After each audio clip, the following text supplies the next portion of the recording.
kumtumikia Mwenyezi Mungu, na ni vizuri tuliona faida zake kumtafuta na kumtumikia Mwenyezi Mungu. Bwana akitueleza kuhusu uponyaji wa magonjwa, kuhusu baraka.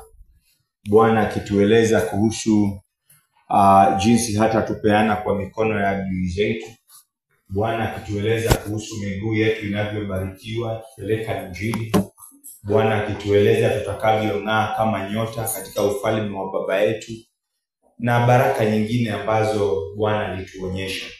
Tukasema ni mwaka wetu tunapomtumikia Bwana, kumtumikia kwa njia ya uinjilisti, kumtumikia kwa njia ya kuwazingatia wanyonge, kumtumikia kwa mali yetu au utajiri wetu, na kufanyika watendakazi wenza na Bwana katika ufalme wake duniani. Hizo ni faida ambazo zinatokana na kumtafuta na kumtumikia Mwenyezi Mungu. Na leo ningependa kuangalia upande mwingine katika kumtafuta na kumtumikia Mwenyezi Mungu, ambao si wa kupendeza, lakini pia ni kweli kwamba katika jitihada zetu za kutaka kumpata Mwenyezi Mungu na kumtaka atuhudumie, tunaweza tukamkosa. Praise the name of Jesus. Nataka nione sababu za Mungu wakati mwingine kutojibu maombi yetu. Reasons as to why God at times doesn't answer our prayers. Na inavunja moyo kwa mtu yeyote kama mwana wa Mungu kujitolea na kufanya yale yote ambayo kwa uelewa wake kama mwana wa Mungu yanastahili kumpa majibu ya kumkomboa, majibu ya kumponya, majibu ya kumpa mwelekeo. Alafu ikawa kwamba baada ya hizo jitihada zote mwanadamu akakosa kujibiwa na Mungu. Maana inawezekana na hufanyika kwa maisha ya kawaida na kwa maisha ya waliotutangulia katika neno lake. Kuna baadhi ya watu waliomtafuta na wakakosa kumpata, waliomuomba na akawajibu visivyostahili ama jinsi hawakutaraji. Na niseme hivi, hakuna kitu muhimu kama mtu yeyote anayetembea na Mungu kukuwa anatafakari njia zake na Mungu. Anaangalia alipoanzia na Mungu, alikofika na Mungu, na anakoelekezwa na Mungu, ili asiwe anafanya kazi ya bure. Jinsi tu kwa kazi za kawaida tunaangalia, tunatazama, tunachanganua na kuangalia na kusema, nimekuwa kazi hii muda huu mpaka muda huu, imenifaidi kwa njia gani? Ni nini nimeweza kupata kama fidia au faida? Nimewekeza nini? Nimepiga hatua gani? Na ikionekana kwamba ni kazi imefanywa kwa muda mrefu na matokeo hayatii moyo, basi huvunja mtu moyo na maamuzi mengine hufanywa. Singependa tuwe watu ambao tumeonekana kumtumikia Mungu sana, lakini maisha yetu hayana matokeo. Praise the name of Jesus. Nitaanza na sababu ya kwanza. Na sababu ya kwanza ya Mwenyezi Mungu kutojibu maombi ni kwa sababu ya watu kutosheka na karama za Roho Mtakatifu na wakakosa tunda la Roho Mtakatifu. The reason number one why our prayers go unanswered is because many of us Christians celebrate the gifts of the Holy Spirit in our lives, and we forget to manifest the fruit of the Spirit. Nataka niseme na niweke utofauti kwamba mtu yeyote anapookoka, zawadi ya kwanza Mungu anampa ni wokovu. Anapata kujua maandiko, anapata kujua kuomba na karama nyingine. Na katika Matendo ya Mitume 1:12 kuanzia mstari wa kwanza mpaka 9, Mungu anashuhudia aina tofauti za karama za Roho Mtakatifu. Bwana asifiwe. Baadhi ya zile karama zinatajwa pale ni uponyaji, kunena kwa ndimi, Bwana asifiwe, kutafsiri ndimi, Bwana anaongea kuhusu kutoa mapepo na kadhalika. Hizi ni karama. Mtu anaweza kuwa na uwezo wa kuponya, mtu anaweza kuwa na uwezo wa kinabii akaona mambo rohoni, mtu anaweza kuwa na uwezo wa kutoa mapepo, mtu anaweza kuwa na uwezo wa kufufua, mtu anaweza kufanya ishara na miujiza, lakini nataka niseme hivi, hiyo haimaanishi mtu anatembea na Mwenyezi Mungu. Praise the name of Jesus. Hayo yote yanaweza kufanyika. Mwanzo hata maandiko pia yanasema kwamba hata shetani mwenyewe wakati mwingine hujifanya malaika wa nuru, na hivyo anaweza kufanya mambo makubwa. Lakini Yesu anatuambia jambo moja, nami naomba tusome Mathayo 7:21 hadi 23. Matthew chapter 7 verses 21 to 23. Kukua kwamba uliomba na ukapona, kukua kwamba tuliomba mlango ukafunguka, kukua kwamba tuliomba mzigo ukaondoka, si ishara tosha. Huenda ikawa sehemu ya ishara ya uwepo wa Mungu, lakini si ishara tosha kwamba tunatembea kwa njia za Mungu. Mnanipata wapendwa? Praise the name of Jesus. Sisemi tusishuhudie matendo ya Bwana.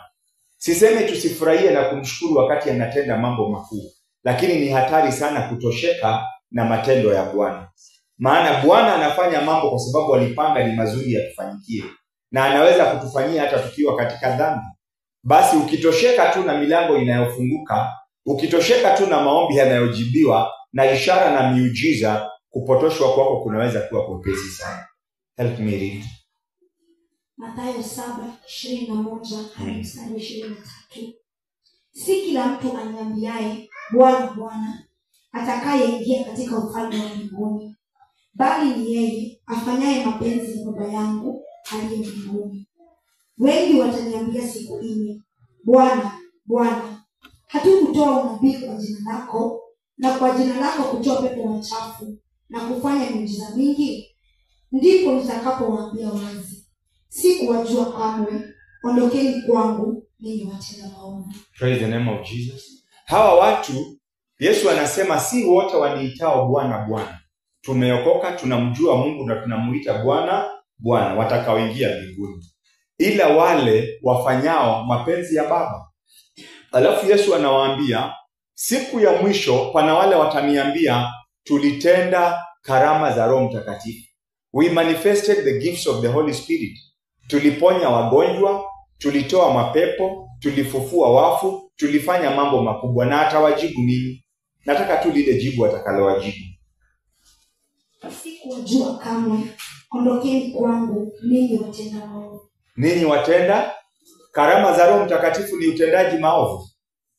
Hebu tuende tu 1 Corinthians 12 kuanzia verse 6. Hayo ni matendo ya Roho Mtakatifu. Lakini kuwa uliwezeshwa kufanya mambo haya kwa nguvu za Roho Mtakatifu haimaanishi utaingia mbinguni. Haimaanishi Bwana atajibu maombi yako. Maana Bwana akitaka watu wake wabarikiwe, vile tumekuja siku ya leo wapendwa. Kuna mtu amekuja na mzigo wa pesa, kuna mtu amekuja na mzigo wa ndoa, kuna mtu amekuja na mzigo wa huduma, kuna mtu amekuja na mzigo wa kazi. God honors your faith. Bwana asifiwe. Amesema mkiomba atawajibu. Na chombo ambacho mnatarajia atumie ni kile chombo kimewekwa mbele yake kama kuhani. Kwa sababu hiyo Bwana atafanya na utapona. Lakini haimaanishi nitaingia mbinguni. Lakini haimaanishi ninatembea kwa njia za Bwana. Tunapatana? Praise the name of Jesus. Wanamwambia Yesu, tulitenda kwa jina la nani? Kwa jina lako. Na Yesu alijibu. Lakini kujibu pekee hakutosheleki. Kujibu pekee haimaanishi ninatembea vizuri na Bwana. Kujibu pekee hakumaanishi nimemtafuta na kumtumikia Mungu kwa njia ya mapenzi yake. There is something more to it. Soma tu hizo karama ambazo wanasema walitumia wakifanya kwa jina la Yesu. Kisha kuna tofauti za kutenda kazi, lakini ni Mungu yule yule atendaye kazi kwa watu wote. Basi kila mmoja hupewa ufunuo wa Roho kwa faida yetu. Kwa hivyo wewe kuna ule ufunuo umepewa kwa faida yetu. Endelea. Maana mtu mmoja kwa Roho hupewa neno la hekima, na mwingine neno la maarifa. Hizo ni karama za Roho Mtakatifu. Ndugu fulani, Mungu alinionyesha hivi kuhusu maisha yako. Dada fulani, Mungu anasema huu ndio mwelekeo. Neno la maarifa ni kujua shida. Neno la hekima ni suluhu ya shida. Bwana asifiwe. Lakini Biblia inasema bado hiyo imaanishi nitaingia mbinguni. Hata kukuwa na karama ya Roho, kukuwa na roho karama ya hekima au ya maarifa, haimaanishi ninatembea kwa njia za Bwana. Endelea. Mtu mwingine imani, imani kwa huyo roho, na mwingine karama za kuponya kwa huyo roho mmoja. Ninaweza kuponya watu, ninaweza kuwa na imani inasogeza milima. Kwa mwingine matendo ya miujiza. Naweza kufanya ishara na miujiza, vile wanamwambia Yesu, kwa jina lako tulitenda nini? Ishara na miujiza. Na anawaambia siwajui, ondokeni kwangu watenda dhambi. Endelea. Kwa mwingine unabii. Naweza kutoa unabii na ukawa wa uhakika kabisa. Endelea. Kwa mwingine kupambanua roho. Yes, nikakusema huyu dada, hiyo roho ambaye anamtumia si wa Mungu, ni roho mchafu. Ule ndugu na hiki kipawa amekikalia akifanyi kazi, lakini haimaanishi hata kama anafanya kwa jina la Yesu natembea kwa mapenzi ya Mungu. Kwa mwingine aina mbalimbali za roho. Naweza kuongea kwa lugha tofauti za roho, lugha za wanadamu na za malaika. Na kwa mwingine bado tafsiri za lugha. Yes, nikaweza kutapambanua na kusema huyu anaongea kwa ndimi anamaanisha hivi. Lakini licha ya kufanya hayo yote kwa jina la Yesu haimaanishi tunatembea kwa mapenzi, haimaanishi tunatembea kwa mapenzi ya Mwenyezi Mungu. Ni nini dhihirisho kwamba mtu anatembea kwa mapenzi ya Mungu? Ni tunda la Roho. Praise the name of Jesus. Wagalatia 5:23. That is the evidence that somebody is walking in the perfect will of God. Anawaambia tokeni hapa, licha ya kuwa mlifanya hayo yote kwa karama za Roho Mtakatifu na kwa jina yangu. Nilitenda kwa sababu ilikuwa ni mapenzi yangu hayo mambo yatendeke. Praise the name of Jesus. Ni mapenzi yangu watoto wangu waponywe, ni mapenzi yangu mizigo ya watoto wangu iondolewe, ni mapenzi yangu watoto wangu waambiwe unabii kuhusu maisha yao, lakini hayakuwa mapenzi ya baba yangu ilikuwa unayafanya, maana huku ana tunda la Roho. Read that. Wagalatia 5:23. 22. Lakini tunda la Roho ni upendo. Bwana asifiwe. Angalia uwezo wa mtu wa upendo. Upendo wake utakuambia kama anatembea kwa mapenzi ya Mungu au kwa mapenzi yake. Pili, furaha. Amani. Uvumilivu. Utu wema. Fadhili. Uaminifu. Upole. Na kiasi. Self control. Bwana Yesu asifiwe. Biblia inasema kinyume na haya hakuna sheria. Kwa hivyo kama ninadhihirisha tu karama za Roho Mtakatifu na sina tunda la Roho, sitendi mapenzi ya baba yangu wa mbinguni. Praise the name of Jesus. Gifts of the Holy Spirit alone will not take us to heaven. Will not make us seek and find the Father. Na hapo nyuma kidogo mstari wa 17 imetaja vitu ambavyo ni kioo cha watu ambao hawataingia mbinguni. Hapo tu Galatia 5:17. Matendo ya mwili ni haya, anzia hapo. 19. Basi matendo ya mwili ni dhahiri, nayo ni haya: uasherati. Sasa niwaulize wapendwa, haya ni matendo ya nini? Ya mwili. Ninaweza kuponya watu na mimi ni msherati? Ndio ama la? Ndio. Asante. Ndio sababu siingii mbinguni. Karama Bwana alinipa, ninaweza nikawaponya na nitaponya kwa jina la nani? La Yesu. Karama Mungu hatoi ndani ya mtu. Hata shetani akitoka mbinguni alishuka na karama zake zote. Ndio sababu devil worshippers anawapa mali na utajiri. Alimwambia Yesu, ukiniinamia uniabudu nitakupa nini? Dunia nzima. Kwa hivyo ni kweli ninaweza kuwa na karama ya uponyaji nikiwa nini? Msherati. Pili, uchafu. Ufisadi. Kuabudu sanamu. Uchawi. Uadui. Ugomvi. Wivu. Hasira. Fitina. Faraka. Uzushi. Usuda. Ulevi. Ulafi. Na mambo mengine yanayofanana na hayo. Asante. Alafu anamalizia kwa kuambia nini? Nawaonya nilivyowaonyeni mbeleni, ni kama nilivyokwisha kuwaonya kabla, kwamba watu watendao mambo kama hayo hawataurithi ufalme wa Mungu. Praise the name of Jesus. Ushahidi kwamba mtu anatembea kwa mapenzi ya Mungu ni wakati matendo ya mwili hayapatikani kwa maisha yake, lakini tunda la Roho linadhihirika. Praise the name of Jesus. Na ni kwa sababu gani? Ni kanuni ya Mungu kwamba kile alimuitia mwanadamu akampa, hamnyang'anyi tena. nimekomboa waabudu ibilisi wengi sana, na kile wanakuambia kwamba pale walipokombolewa vitu vyote walikuwa wamepata kwa shetani vilifanya nini? Vilimeenda. Ameenda kwa akaunti akapata zero. Mwingine alikuwa ananiambia majuzi, alikuwa anakaa akihisi njaa, kuna vile alikuwa anafanya vidole na anaongea maneno fulani, aina yote ya chakula anataka inatokea. Bwana asifiwe. Anakula. Alikuwa akitaka kuenda mahali, kuna vile anafanya, analetewa gari, anasafiri. Akitaka kupaa angani anafanya. Baada ya kuokoka tukatembea na yeye, huo uwezo ulitoweka. Praise the name of Jesus. Mungu wetu hayuko hivyo. Mtu anaweza kuwa alianguka, aliacha kwa njia za Mungu, lakini karama ya Mungu ndani yake ingali inafanya nini? Kazi. Mnakumbuka yule nabii mzee wa Betheli alikuwa amerudi nyuma, na yule nabii kijana kutoka Yuda, 1 Kings 13. Bwana asifiwe. Yule mzee alikuwa amepotoka, Mungu akamwacha akatumia nabii kijana. Nabii kijana alipodanganywa na huyu nabii mzee amepotoka, bado Mungu alinena kupitia nabii mzee. Akamwambia kwa sababu hujatii njia za Mungu, simba anaenda kukuangamiza. Kumtumia ni karama, lakini hayuko na Mungu tena. Are we together, children of God? Bwana Yesu asifiwe. Tusidanganyike kwa ishara na miujiza na maombi kujibiwa kwamba tunatembea kwa mapenzi ya nani? Ya Mwenyezi Mungu. Tunaweza kuwa tuliacha Mungu kitambo, lakini kwa sababu ya matendo, karama za Roho Mtakatifu, tukadhani kama hawa Yesu atawakana, tuliponya kwa jina lako, tulitenda ishara na miujiza kwa jina lako, tukadhani tunatembea kwa mapenzi ya Mungu.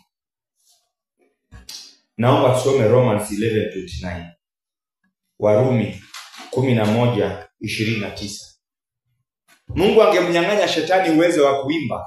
Mungu angemnyang'anya shetani uwezo wa kutajirisha. Mungu angemnyang'anya shetani uwezo wa kufanya ishara na muujiza, hakumnyang'anya. Na hiyo ni kanuni ya Mungu. Warumi 11:29. Kwa maana akishawapa watu karama, Mungu haziondoi wala wito wake. Mnanipata wapendwa? Mnanipata? Akishawapa Mungu karama hafanyi nini? Wala nini?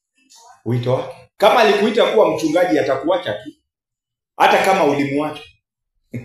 Mpaka ile siku atatoa hukumu. Kama alikuita kuwa muimbaji utakuwa unaimba na Roho anashuka na ishara na miujiza inafanyika, na hauko kwa mapenzi yake. Maana Mungu haondoi. Kama ameniwekea unabii itafanya kazi. Kama ameniwekea ukombozi itafanya kazi. Haondoi. Wito wake kwangu haondoi. Karama zake kwangu haondoi. Lakini haimaanishi ninamtumikia Mwenyezi Mungu kwa mapenzi yake. Ndiye anasema watakaoingia mbinguni ni watendao tu mapenzi ya Baba yangu wa mbinguni. Haya ambayo tunasema kwa jina lako tulifanya, ishara na miujiza tulifanya, haimaanishi tuko na Baba. Praise the name of Jesus. Sababu moja ya watu kutompata na kumtumikia Mwenyezi Mungu, na sababu moja itakayowakosesha mbingu, ni kutembea kwa karama za Roho Mtakatifu bila tunda la Roho Mtakatifu.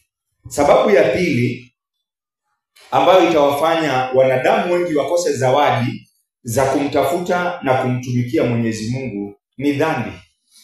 Praise the name of Jesus. Ni nini? Na wacha niwaambie wapendwa, ndio umuhimu wa ushirika, ndio umuhimu wa ibada, ndio umuhimu wa kuruhusu Roho Mtakatifu wa kunenea. Wakati mwingine unahubiri kuhusu dhambi, Mungu anakuonyesha maisha ya mtu na unamuombea na unatamani kwamba angalibadilika. Lakini kuna kitu kwa theology inaitwa third party syndrome. Si uniangalie tu kidogo. Third party syndrome ni kusema wakati neno linakuja, mtu haojioni pale mahali. Haoni kile kinahubiriwa kwamba ni dhambi yake. Anasema hilo neno la leo lilistahili kumpata fulani akiwa kwa ibada.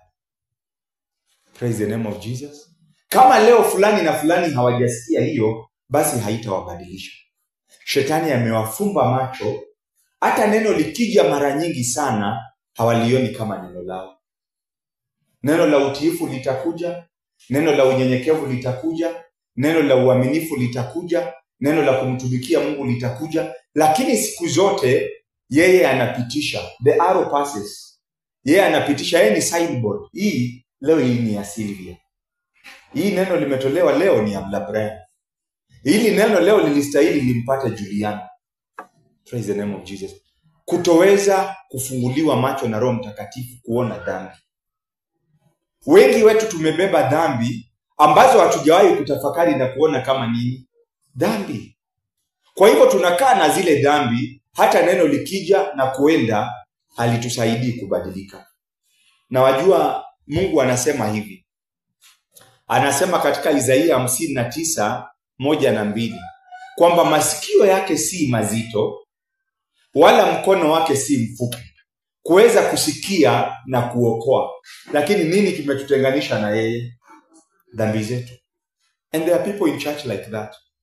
Atakaa church A miaka 20, aende ya pili miaka 20, aende kanisa la tatu, hajawahi kujiangalia.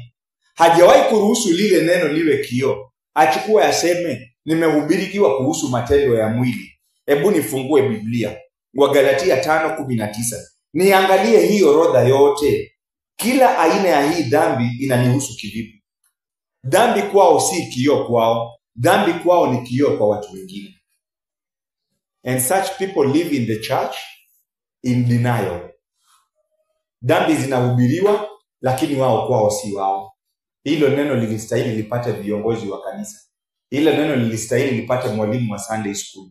Hilo neno lilistahili lipate mke wa mchungaji. Hilo neno lilistahili lipate watu wa ashani. Si neno lao. Wapendwa, wajua dhambi ambayo mtu hajajua na kutubia haisamehewi. Do you know that? Do you know that every unconfessed and repented sin remains on our account in heaven? Daudi anasema katika Zaburi 15, ni nani basi ataukwea mlima wa Bwana? Na anasema ni mtu mwenye mikono misafi na moyo mtakatifu. A man with a pure heart and clean hands. Na anasema amebarikiwa yule mtu asiyehesabiwa dhambi katika Zaburi hii. Na mimi nataka kukuuliza, umewahi ruhusu neno la Mungu likakuonyesha dhambi ni nini? Umewahi kuruhusu neno la Mungu likawa kioo kwako? Wachana na yale mahubiri umepewa mengi. Huenda waliokupa mahubiri walikupa wakiwa na mawazo yao na nia mbaya. Lakini wewe kama mwana wa Mungu, lile neno ukishila lipata, umewahi kulichukua ukasema leo nataka neno la Mungu liwe kioo kwangu. Tumesoma limesema hivi. Mimi nataka niliweke hapa. Nimeambiwa hawa watu hawataingia mbinguni. Wachawi, washerati, wasiokuwa na msamaha, wasiokuwa na upole, wasiokuwa na roho wa kiasi. Nini hapa mimi linanihusu na nitalishinda vipi? Isaia 1:18 inasema hivi. Inasema, njoni kwangu mlio na dhambi zenu nyekundu kama damu, nami nitazigeuza. Nitawafanya safi kama sufu na nitawafanya takatifu kama theluji. Anasema njoni kwangu mliofanya nini? Mliolemewa na dhambi. Kwa hivyo lazima utambue dhambi yako na umwendee nayo.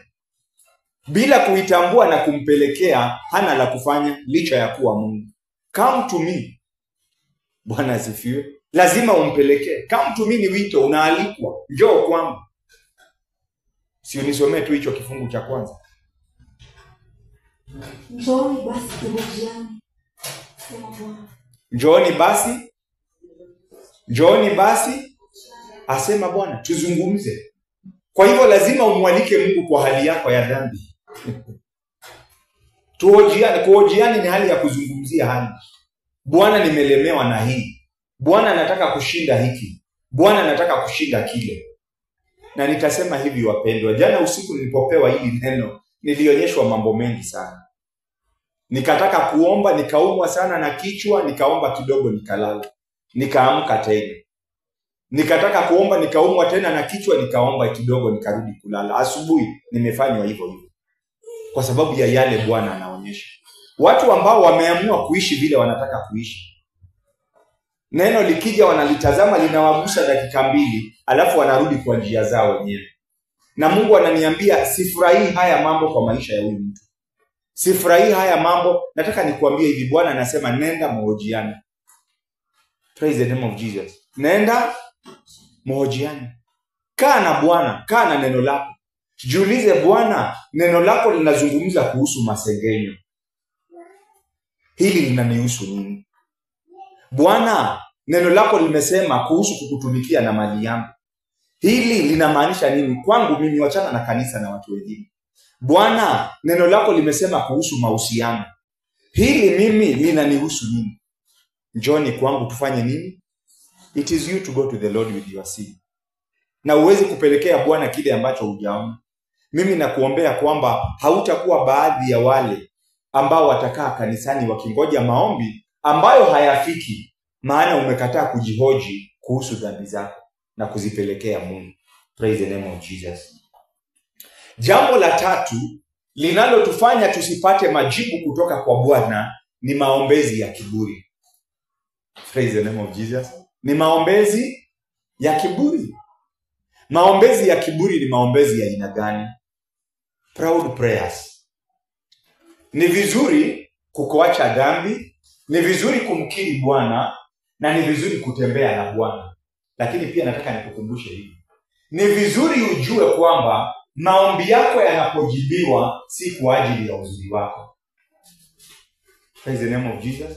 Uzuri wako ni sehemu moja. Kukataa kwako dhambi ni sehemu ya moja. Kukataa dunia na kumtumikia Mungu ni sehemu moja, lakini haikamilishi jedwali. Nini linakamilisha jedwali? Upendo wa Mungu. Bwana asifiwe. Kuna watu walikuwa watakatifu kama wewe, kuna watu waliomba kama wewe ama hata zaidi ya wewe, na Bwana aliamua kujibu vingine. Tunapatana wapendo? Huenda ikawa huna dhambi, huenda ikawa umemtafuta Mungu sana, huenda ikawa umemtumikia Bwana kikamilifu, lakini bado alikuwa na uwezo wa kuamua kukujibu. Upendo ulifanya akafanya nini? Akakujibu. Kwa hivyo wanapokujibu ni wakati wa shukrani na unyenyekevu zaidi, si wakati wa kiburi. Naomba tusome Luka 18 mstari wa 10 hadi 14. Pana mtu aliyeishi maisha ya haki na utakatifu katika hicho kifungu, na akakosa kujibiwa na Mungu. Na kuna mtu aliyeishi katika dhambi, lakini maombi ya unyenyekevu yalimfanya Mungu akamjibu.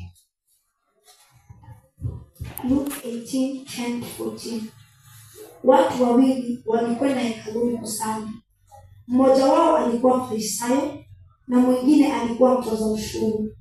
Yule Farisayo akasimama, akasali hivi na kuomba kwake mwenyewe: Mungu, nakushukuru kwa sababu mimi si kama watu wengine ambao ni wanyang'anyi, wadhalimu na wazinzi, wala kama huyu mtoza ushuru.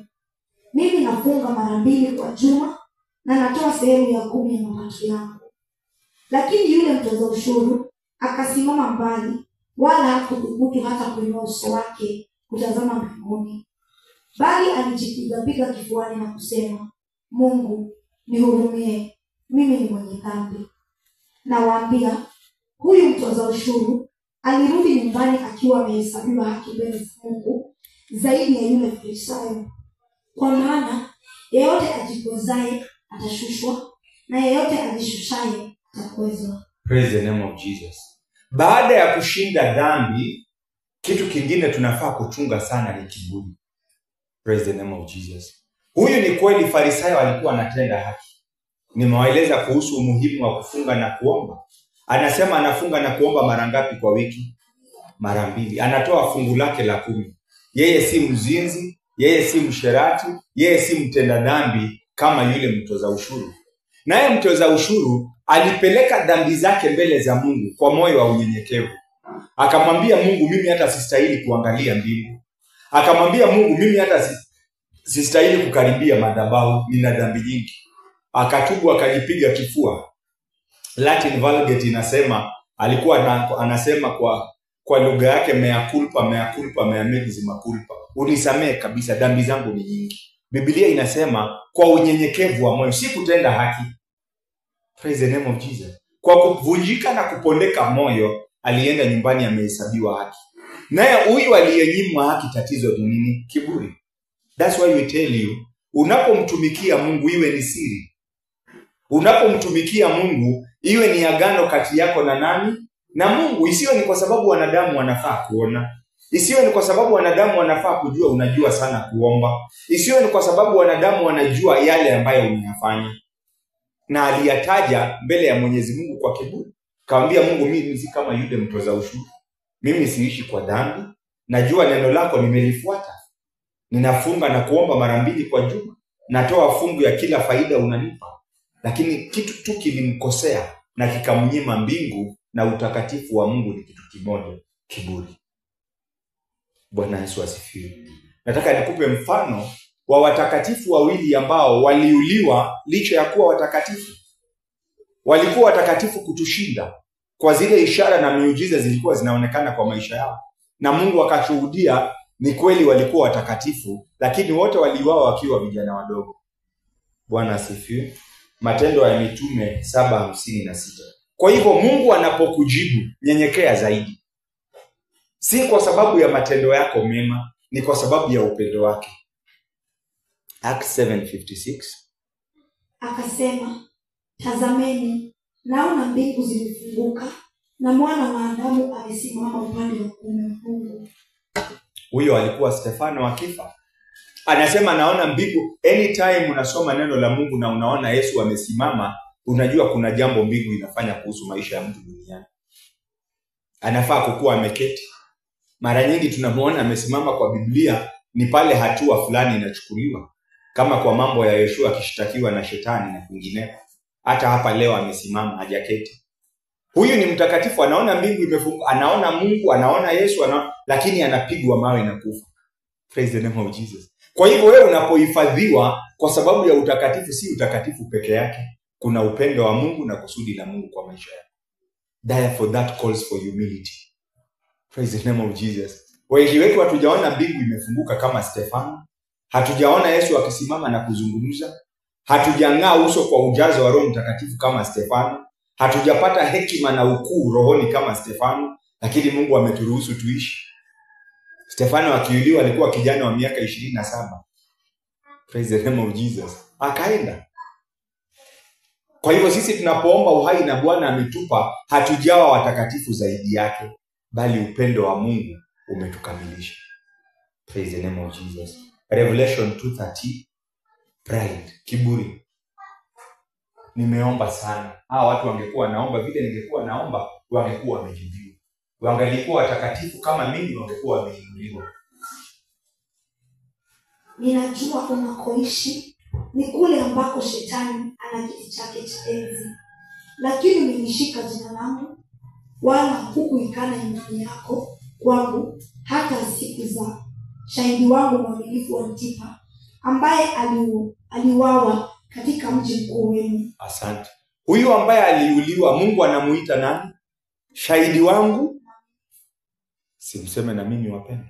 Shahidi wangu katika makao makuu ya shetani. Kiti cha enzi cha shetani kilikuwa wakati huo kinakaa Pergamus.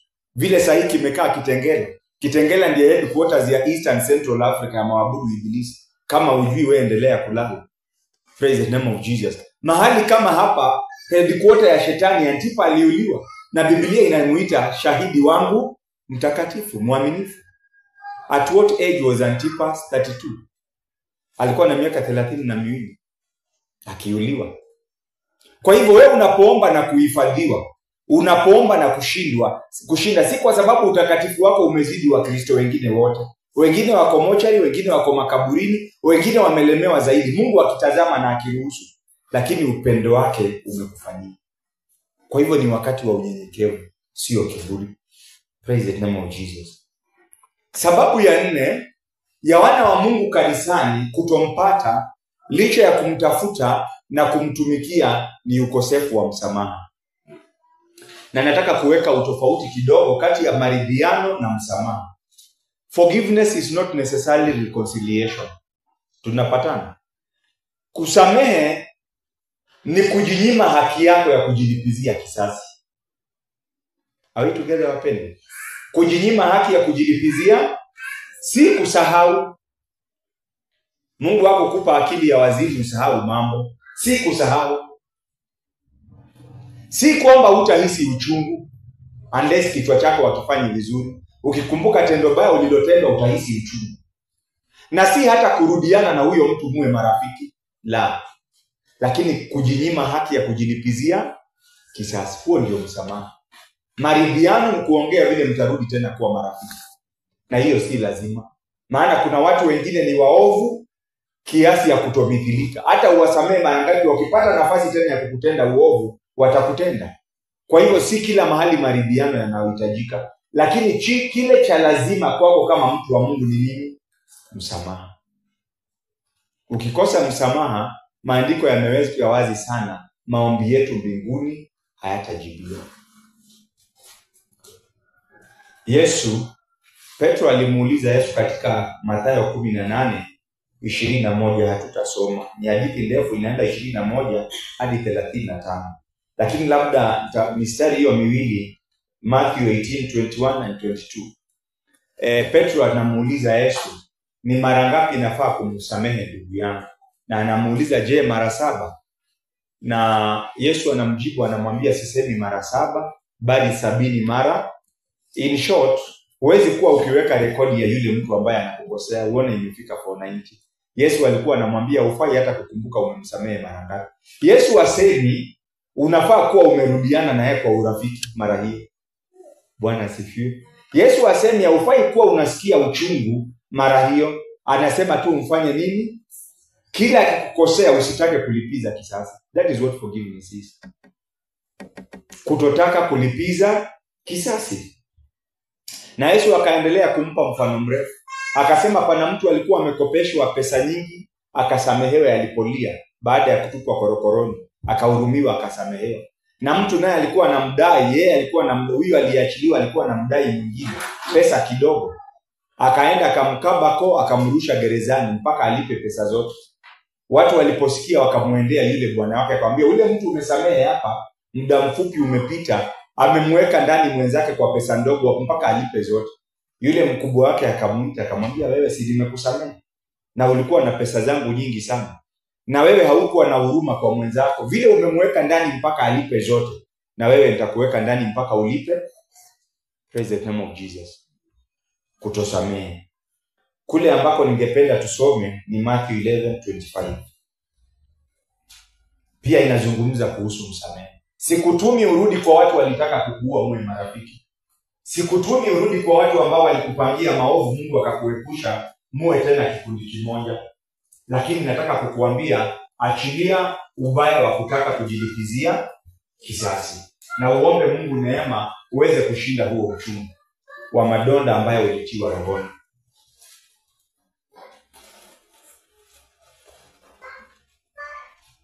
Matthew 11:25. Wakati huo Yesu alisema, na kuhimidi Baba, Bwana wa mbingu na nchi, kwa kuwa umewaficha mambo haya wenye hekima na wenye elimu, nawe ukawafunulia watoto wako. That is Matthew 11:25. Basi nimekosea kidogo. Nilikuwa nataka mahali anawafunza anawaambia na mkisimama, it should be Matthew 6. Matthew 11:25. Or Mark. On Mark 11:25. Kwani mlisikia? Marko 11, mstari wa 25. Nanyi kila msimamapo kusali, sameheni mkiwa na neno na mtu, ili Baba yenu aliye mbinguni awasamehe ninyi makosa yenu. Bwana asifiwe. Anawaambia kitu kimoja kinaweza wazuilia maombi yasifike mbinguni. Wakati wowote ukisimama kuomba na ukumbuke mtu ambaye haujamsamehe, kabla ya kuendelea na maombi fanya nini? Msamehe. Mwambie tu, Bwana ninaomba kwamba hili jambo halitamzuilia kubarikiwa, usilishike kinyume na yeye. Mnakumbuka Yesu akilia kwa msalaba akisema nini? Wasamehe hawajui watendalo. Hata Stefano akifa aliomba hivyo. Lakini nataka kukuonya, kuna makundi matatu ya wanadamu, na nimewaambia siku zote, wale ambao hawasamehewi. Shetani na mapepo yake si ya kuombewa msamaha. Maajenti wa shetani, wale wamefanya maagano na shetani, si wa kuombewa msamaha. Lakini mwanadamu wa kawaida ambaye hana mapatano na kuzimu, ni mwana wa Mungu ama mwana asiyemjua Mungu, ni mwanadamu wa kawaida. Is not a devil worshiper, is not a witch doctor. Yeye anakukosea tu kwa kutumika na shetani, kwa kujua ama kwa kutojua. huyo haufai kumtangazia hukumu. Praise the name of Jesus. Lakini maajenti wa kuzimu, wale wamefanya mapatano na shetani, ni wana wa kuzimu. Biblia inawaita wana wa kuzimu, wana wa yule muovu, wana wa ibilisi. Hawa wanastahili hukumu ya Bwana. Tunapatana? Praise the name of Jesus. So ukibeba kutosamehe, ukiwa unatafuta nafasi ya kujilipizia kisasi kwa wale wamekutenda uovu, Yesu anasema maombi yako hayatajibika. Second last ni kuomba maombi ambayo yanakufaidi wewe peke yako bila kujali mapenzi ya Mungu. Praying with wrong motives. Maana hilo linafanyika sana. Kuomba kwa nia mbaya. Na hili wengi wetu tunalifanya bila kujua. Kuomba kwa nia mbaya, praying with wrong motives. Kwamba kile kikubwa unaombea na kupigania si kwa sababu kitakusaidia kurithi mbingu, si kwa sababu itakusaidia kufanya makusudi ya Mungu kwa maisha yako, si kwa sababu itakusaidia kuwa msaada kwa ufalme wa Mungu duniani. Unayatafuta tu yale unatafuta kwa makusudi ya kukuinua wewe pekee. Praise the name of Jesus. Kwa makusudi ya kukuinua wewe pekee. Wale nilikuwa nawaambia maombi ya I personally be myself. Bwana nipe gari, Bwana nipe nyumba, Bwana fanikisha watoto wangu, Bwana saidia mke wangu, Bwana. Hakuna kusudi la Mungu kwa hilo ombi. Hakuna kitu kinakugusa moyoni useme, Bwana shamba la kanisa linatafutwa, ukinifanikisha hili basi utapata makao. Bwana nisaidie, ukinipa hiyo kazi niwe human resource manager kwa hiyo kampuni, watu wengi wanaotafuta kazi na hawana hongo watapata kazi kwa haki. Hakuna jambo linakuuma na kusema, Bwana nisaidie, nitafanya hivi kwa sababu ya watu wako. Any prayer item that does not incorporate God as a beneficiary of the answered prayer may take forever to be answered. Ombi lolote ambalo halina faida kwa ufalme wa Mungu duniani litachukua muda mrefu sana kujibiwa. Mnanipata wapendwa? Tunapatana? Mungu ni Mungu ambaye anatathmini roho. Anaangalia roho za wanadamu na mawazo yao na akili zao.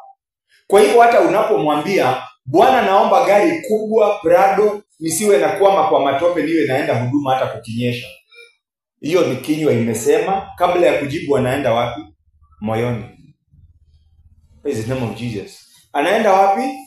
Anaangalia. Akiangalia moyo anasema, huyo sasa ni Pastor John. Kwani hao mabishop tu ndio wataishi wakiendesha Prado? Watajuaje hata mimi ni mtumishi wa Mungu? Praise the name of Jesus. Bwana asifiwe. Anaona moyo. Anaona, anasema sasa hii nikikanyaga mafuta vizuri niingie nayo Busia, kila mtu atajua kijana wa Mkola amebarikiwa. Anaona moyo. Mimi nataka kukutia moyo mtoto wa Mungu. Unganisha maombi yako na tamaa ya moyo wako na faida za Mungu duniani. Tunapatana? Tunapatana? Unganisha faida ya maombi yako na faida ya wanadamu wengine duniani. Ndio sababu tumesema 4 of our pillars mwaka huu ni kuwajali wanyonge. Kuna watu watakosa mbingu si kwa sababu ya dhambi, hapana. Yesu anasema nilikuwa gerezani hamkunitembelea. Nilikuwa hospitalini hamkunitembelea. Nilikosa mavazi hamkunivika. Nilikuwa na njaa hamkunilisha. Na anawaambia tokeni hapa. Matthew 12:5 nimetuma kwa wall wale mmesoma wall. Leo article ya leo ya meditation ni kuhusu matendo mema kwa wengine. Alafu wanamuuliza, Bwana ni lini tulikuona kwa hizo hali na hatukukuhudumia? Na anawaambia chochote mlimfanyia yule mdogo zaidi duniani mlimfanyia nani? Mimi. Na hawa wengine anawaambia njoni mkono wangu wa kulia, na waita kondoo. Nawaambia karibuni kwa ufalme wa baba yangu. Maana nilikuwa na njaa mlinilisha, nilikosa makao mkanifungulia makao kwenu, nilikosa mavazi mkanivika, nilikosa chakula mkanilisha, gerezani na hospitali mkanitembelea. Na wao pia wanamuuliza, Bwana ni lini tulikuona kwa haya tukakuhudumia? Akawaambia Yule mtoto uliona maskini jirani yako kwa mlipia school fees, ni mimi ulimlipia. Motives. Unaomba ufanisi kwa sababu gani? Unataka cathedral kwa sababu gani? Unataka kuenda ng'ambo kwa...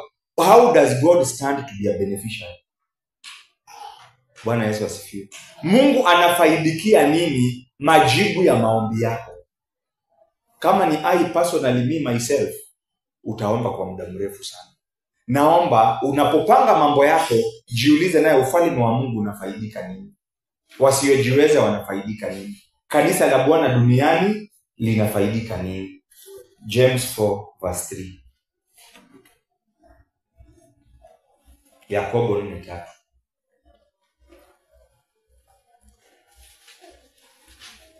Mnapoomba hampati kwa sababu mnaomba kwa nia mbaya. Hampati kwa sababu mnaomba kwa nia mbaya, ili mpate kuvitumia hivyo mtakavyopata kwa tamaa zenu. Praise the name of Jesus. Mkatumia mtakavyopata kwa tamaa zenu. Baada ya hiyo nyumba nzuri ishakuja, ni nini nyingine? Tamaa zako tu. Hakuna siku unasema hapa nikiweka sitting room size itaweza kutosha ushirika kuja kwangu. Hakuna siku unasema hii pantry storehouse ya chakula ikijaa hakuna tena mtu maskini atawahi teseka. Hakuna siku unasema mshahara ukifika hapa mimi nitasimamia jambo hili kanisani. Hakuna siku unasema baada ya kupona nitachukua muda wangu mwingi nisaidie pastor kuhubiri injili. Hapana. Unataka tu utumie kwa tamaa zako mbaya. Ndio ukisimama watu wanasema professor so and so amefika. Makofi. Bwana asifiwe. Hakuna ushuhuda wa Mungu. Wakati unasimamisha watoto wako unasema huyu ni wa kwanza, ni engineer, huyu wa pili, hakuna utukufu kwa Mungu. Wrong motives. Mfano mzuri wa mtu kama huyu kwa Biblia ni nini? Kijana mpotevu in Luke chapter 15 from verse 11. Hatutasoma. Inasema huyu kijana alimuendea baba yake akamwambia nataka urithi wangu, na akamkaza sana. Kijana wa kwanza ndiye alistahili kupata urithi, lakini kwa sababu ya kusisitiza kwake baba akamhesabia vyake. Alipoenda, maandiko yanasema alitumia mali yake kwa kuponda raha na makahaba katika nchi ya ugenini. Akaishiwa, akafukarika, mpaka akaenda kuajiriwa kulisha nguruwe. Akawa anakula chakula chake na nguruwe. Hatimaye alipojirudia akilini akasema nitarudi kwa baba yangu. Lakini kuna mambo anasema, nitamwambia baba sistahili mbele ya Mungu duniani na mbele yako na wanadamu kama mwanadamu. Unifanye kama mmoja wa nani? Watumishi wako. So Mungu anatuambia nini? Anatuambia akikujibu, kama nia yako ni kutumia ule utajiri, zile baraka kwa anasa zako, utaishia kuwa nini? Utaishia kuwa nini? Maskini zaidi ya ulivyokuwa. Kwa hivyo anaona afadhali hakuna haja ya kujibu. Kama atakujibu, rudi kama mwana mpotevu, ulienda umejaa utele, unarudi umeteseka, hauna chochote, hata mavazi una inabidi ubadilishiwe. Haustahili hata kuwa mtoto kwa boma ya baba. Kama baba wa upendo anasema heri nisimjibu. Badala ya kumuona kama mwana mpotevu, kumpitishia yale mateso, ni heri akae kwangu akiwa vile yuko, kuliko nimbariki nimuinue aje kama mwana mpotevu. Praying with wrong motives. Hiyo ndio siri mwana wa Mungu. Chochote unataka kubarikiwa nacho, weka hesabu ya nani hapo? Weka hesabu ya nani hapo? Ya Mungu. Ninataka masomo, Mungu atafaidikaje na haya masomo? Nataka kazi nzuri, Mungu atafaidikaje na hii kazi nzuri? Nataka nyumba nzuri, Mungu atafaidikaje na hii nyumba nzuri? Nataka biashara kubwa, faida ya Mungu kwa hii biashara kubwa ni nini? When you make God a partner and a beneficiary of your answered prayers, automatically you are endearing to answer the prayers. Praise the name of Jesus. Ili tusije kama wana wapotevu. Sababu ya mwisho, na sisemi ndio sababu hizi pekee, nimepunguza ili niweze kutoshea kwa muda wa siku ya leo, ni kwa sababu inaweza kuwa si mapenzi ya Mungu yale tunayoyaombea. We might be praying outside the will of God. Na maandiko yameweka wazi sana watu ambao walimuomba Mungu na wakamtarajia Mungu kujibu kwa njia moja, na badala ya Mungu kujibu kwa njia hiyo akajibu kwa njia nyingine, maana walivyoomba hayakuwa makusudi kamilifu ya Mungu. And sometimes we pray outside the will of God. Naomba tusome wa Korintho wa pili 12:8 na 9. 2 Corinthians chapter 12 verses 8 and 9.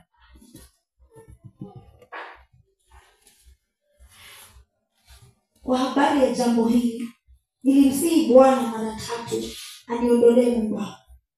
Lakini aliniambia, neema yangu inakutosha, kwa kuwa uweza wangu ukamilika katika udhaifu. Kwa hiyo nitajisifu kwa furaha zaidi kuhusu udhaifu wangu, ili uweza wa Kristo ukae juu yangu. Praise the name of Jesus. Unaweza kuwa mpendwa umesumbuka na jambo, maana Paulo alikuwa anateseka. Alikuwa anaongea juu ya mwiba katika nyama yake. In the Vulgate, a thorn in the flesh stands for suffering. Si kwamba kulikuwa na miiba ameingizwa kwa mwili, lakini kila mahali alikuwa anaenda alikuwa anateswa, alikuwa anapigwa, alikuwa anaibishwa, anavuliwa nguo, anaepushwa kuuliwa na mfalme akiwekwa ndani ya kikapu, akiwa baharini vyombo vinavunjika, anapitia madhila, wakati mwingine anazungukwa, mateso baada ya mateso. Akamuomba Mungu, akamwambia, ni kazi yako hii ninafanya, ninaomba uniondolee mateso niweze kufanya kazi hii kwa amani. Praise the name of Jesus. Aliomba mara ngapi? Mara 3. Lakini Mungu akamwambia, mwiba sitafanya nini? Unajua Wakristo wengi sana wameacha injili na njia ya Mungu kwa sababu hii. Maana Mungu alisema sitoi, unataka nitoe 2025 lakini nitatoa 2030, ama hiyo utakaa nayo. Lakini anamwambia neema yangu inakutosha. Na anasema nguvu zangu zinadhihirika katika udhaifu. Na unajua tupendi udhaifu kama wanadamu.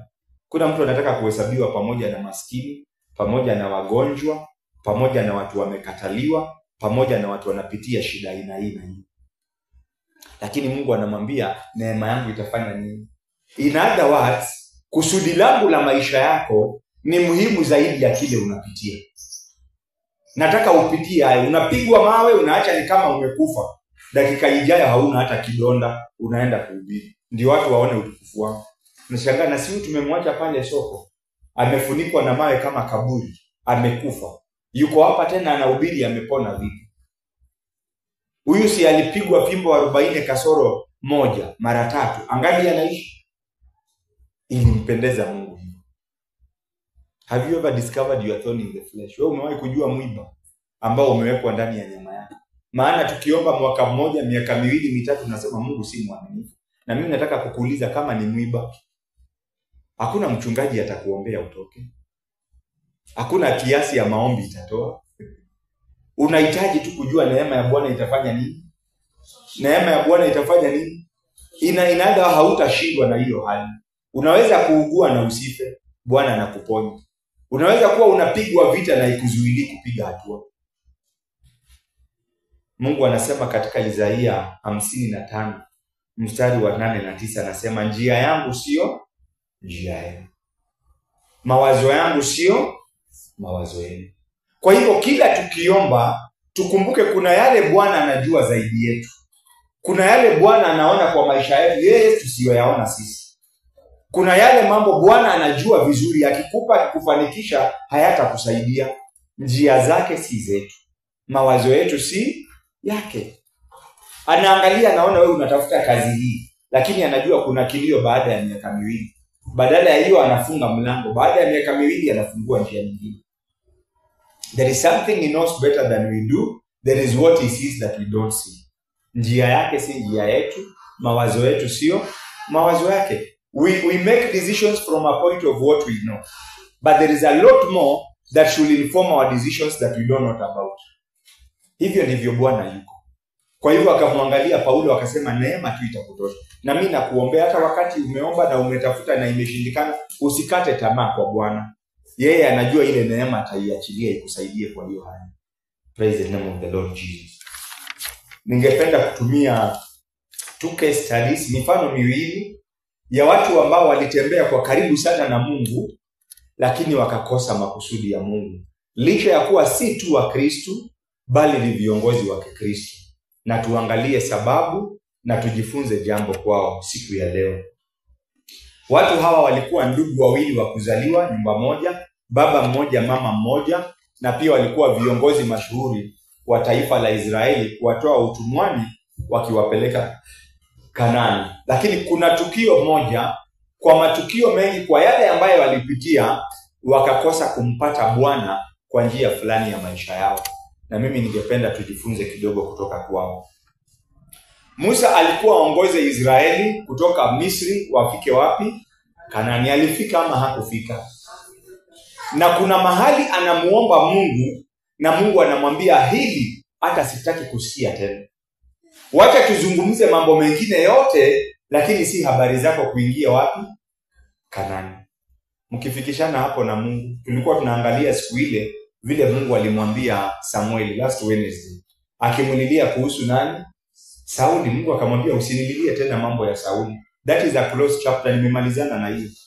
Jaza pembe yako mafuta, nenda kwa nyumba ya Yese, nimepata mtumishi mwingine. Sasa huyu si mtu alikuwa anamlilia. Huyu ni mtu alikuwa anaonana na Mungu ana kwa ana, uso kwa uso. Na wakaongea na Mungu akawa anamfanyia mambo makubwa. Lakini wakati wa kuingia pale alistahili kuingia, kusudi la maisha yake akalipoteza. Na Mungu akamwambia, let us discuss anything else under the sun but this topic. Sitaki uniulize tena habari za kuingia kwako wapi? Kanaani. Na ikabaki vile. Wapendwa, ni hatari sana kufika hapo. Naogopa sana. Bwana asifiwe. Naogopa sana kupeleka mbele za Mungu kama maombi vitu ambavyo Mungu amesema hataki kusikia. Simseme kwa sauti. Hataki kusikia. What do you do when you are a child of God? Na unaumwa na Mungu anakuambia swala la ugonjwa wako sitaki kusikia. What do you do when you are a pastor na unaombea mtoto wako wa kiroho na Mungu anakuambia swala la huyo ndugu kuhusu hili lisisikie? What do you do? Ni wapi kwingine utaenda? There is no court of appeal in heaven after God. Ukikosewa na shetani na mapepo, ukikosewa na ulimwengu wa giza na wanadamu, utapeleka mbele za Mungu as an appellate judge. Sasa court of appeal ikishakwambia hili tumetupa nje, unafanya nini? Si umeisha? Hivyo ndivyo Musa aliambiwa. Naomba tukasome Deuteronomy 3:23 to 29. Na mimi nakuomba mtoto wa Mungu, usiruhusu Mungu mfikishane hapo. Praise the name of Jesus. Usiruhusu Mungu mfikishane ati hataki kusikia mambo yako kuhusu jambo fulani. Tusome Kumbukumbu la Torati 3:23 hadi 29. Deuteronomy chapter 3 verses 23. Musa amefika tu mahali baraka zake ziko na anaambiwa hili nisisikie. Yes. Wakati huo nilimsihi Bwana, Bwana Mwenyezi, umemuonyesha mtumishi wako ukuu wako na mkono wako umeweza. Kwa kuwa ni Mungu yupi aliye mbinguni au duniani anayeweza kufanya kazi na matendo makuu kama ufanyayo wewe? Acha niende nikaione hiyo nchi nzuri ng'ambo ya Yordani, ile nchi nzuri ya milima na Lebanoni. Lakini kwa sababu yenu Bwana alinikasirikia na hakutaka kunisikiliza. Bwana alikasirika na hakutaka nini? Kunisikiliza. Endelea. Bwana aliniambia, sikia vile Mungu alimwambia, hilo latosha, usiseme nami jambo hili tena. Bwana asifiwe. Hilo usiseme nami jambo hilo tena. Alafu umefika 29. Kwea juu ya kilele cha Pisga, uangalie magharibi, kaskazini, kusini na mashariki. Iangalie hiyo nchi kwa macho yako, kwa vile wewe utavuka Yordani.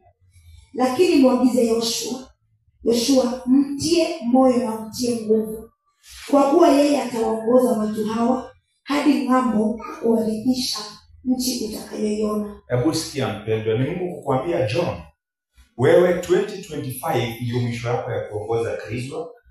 Nimeamua muandae Shiro, umtie nguvu, umfundishe yale nimekufunza kufunza watu wangu. wewe panda juu. Pisga ilikuwa ni kilele cha mlima unaitwa Nebo, east of Jordan. Kufika hapo Jordan, walikuwa wamebaki kuingia. Tayari makabila 2.5 walikuwa washapata mashamba yao. Amewagawanyia nyumba ya Ruben, amegawanya nyumba gani nyingine? Nusu ya Manase, na gani nyingine? Nimesahau, kwa hapo tu. Na Musa akaomba akamwambia Mungu, asante. Yale uliniita nikiwa peke yangu ukasema utatenda, hakika nimeona unatenda. Hakuna Mungu mbinguni wala duniani ana uwezo wa kuyatenda haya. Sasa nimebakia tu kufanya nini? Kuvuka Yordani. Moyo wangu ukaona yale yote uliahidi. Nchi ya asali na maziwa. Utajiri. Ulisema kule hata tukichimba shimo tunapata dhahabu, tunapata fedha na vitu vingine. Niruhusu Mungu niingie. Mungu akamwambia Moses, my servant, nimekusikia, lakini niko na 2 requests. Bwana asifiwe. Praise the name of Jesus. Nina maagizo mangapi? Mawili. 1, tusiongee tena habari yako ya kuvuka Yordani. That's a very sad place to be. Wakati unaenda kwa mambo ya mbele za Mungu, namwambia naombea ndoa ya huyu mwanadada, naombea kazi ya huyu ndugu, na Mungu anakuambia John, unajua ndio yote tunakaa ni kama haya mambo yalikuwa ya kale. God is the same yesterday, today and forever. Anakuambia mambo ya huyu mama na watoto wake usiniletee tena. Maana nimemwambia mara nyingi hanisikia. Mambo ya kazi ya huyu mzee usiniletee tena. Maana nimemwambia cha kufanya hasikii. Mambo ya huyo pastor usiniletee. He has done that with me many times. Unaenda kuomba hali ya mtu na unasikia kelele ya ndani. Unaomba na Mungu anakuambia John, let a prayer item number 2. It happens. Number 2 anamwambia nimeshapanga mtu wa kukubadilishia naye. Yule angekuwa akifanya kazi chini yako Yoshua, nimemwandaa achukue nafasi yake. Sasa nenda mwambie mambo yote nimekufunza. Ukimaliza njoo panda huu mlima Nebo. Nebo ndio ulikuwa mlima kilele, ilikuwa inaitwa Pisga. Panda huko juu nitakozika wenyewe. Akashuka, ikabidi akafanye vile. The Bible says he pleaded with the Lord. Si ufanye kabla ya Mungu kufikia hapo. Si usikie neno kabla ya Mungu kufikia hapo. Si ubadilishe nia na mawazo na tabia kabla ya Mungu kufikia hapo. Angalia utukufu ule wa Mungu ambao Musa alikuwa amebeba. Lakini anasema nalimuomba Mungu akaniambia hayo tusisemezane. Don't ever offer this issue again to me as an issue of discussion. Number 2, I have your successor in mind. Go and instruct your successor on what to do. Niletee Yoshua atafanya ile kazi unafaa kufanya. Wewe sasa imetosha, nenda. And that is a whole Moses. Mtu wa pili wapendwa, na huyu alitangulia Musa, ni Aaron ndugu yake. Kuna dhambi wote wawili walikuwa wamefanya, na ndio nataka tuzingatie mwisho tukimalizia. Huyu naye walipofika huru mahali panaitwa Edomu, Mungu akaambia Musa niletee ndugu yako Haruni. Haruni ndiye alikuwa mkubwa, ndiye alizikwa kwanza. Akamwambia mpandishe huyu mlima wa huru na aje na mtoto wake, yeye ni kuhani. Mavazi ambayo ameyavaa ayatoe ampe mtoto wake anaitwa nani? Elieza. Amwagize Elieza mambo ya kufanya. Wewe Yoshua utamsimamisha mbele ya Elieza. Elieza atakuwa ananiomba, anamwambia kitu cha kufanya anafanya kama kiongozi. Elieza akawa kuhani. Baada ya hapo akishamwagiza Elieza, mtakuwa watatu kwa mlima. Nitamuzika yeye Haruni, wewe na Elieza mtarudi chini muendelee. Maana Musa alikutana na Mungu pale mbele. Huyu pia hakuweza kuingia Kanaani. Wapendwa wa Mungu uchoka, na singependa tumtafute na tumtumikie bila majibu. Biblia inasema mtafuteni Bwana maadamu kuna wakati yapatikane. Na akisema hilo sitaki kusikia tena, linaishia hapa. Akisema nisiombwe tena kuhusu hilo, linaishia hapa. Musa anasema Bwana alimjibu kwa hasira, nisisikie hili tena, ondoka nenda ukafanya nilivyokuagiza.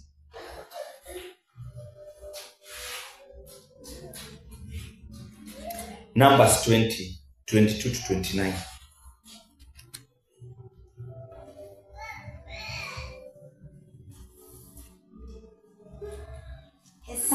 20:22 hadi 29.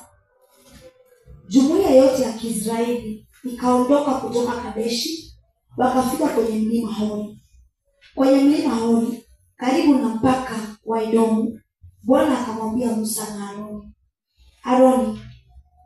Aroni atakusanywa pamoja na watu wake, hata ingia katika nchi wapa Waisraeli. Kusanywa pamoja na babu zake ni njia ya kusema anakufa. Kwa sababu ninyi wawili mliasi dhidi ya agizo langu kwenye maji ya Meriba.